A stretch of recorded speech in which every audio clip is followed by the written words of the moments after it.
Je parlais avec mes contacts sur place qui me disaient en fait toutes les nuits on s'endort la peur au ventre, on se réveille la peur au ventre, on ne peut rien prévoir, on sait que dans quelques mois on n'arrivera même plus à se nourrir parce que les prix continuent d'augmenter et on se sent complètement trahi par la communauté internationale qui nous abandonne. On rappelle quand même que Monsieur Trump n'a pas seulement oublié la population civile iranienne, il les a appelés à manifester, il s'est adressé directement à la population civile iranienne en leur demandant d'aller dans les rues, de manifester, de prendre leurs institutions en disant que l'aide était en route et en plus en s'engageant à ne pas négocier avec ce régime.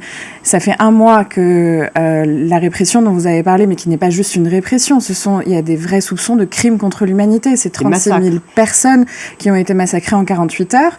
Et 1 mois plus tard, il est déjà à la table des négociations, offrant un immense cadeau à ce régime criminel en les invitant à nouveau à la table des négociations, sans même parler de ce qui s'est passé, sans même mettre la question des droits humains sur la table des négociations. Ça paraît complètement absurde.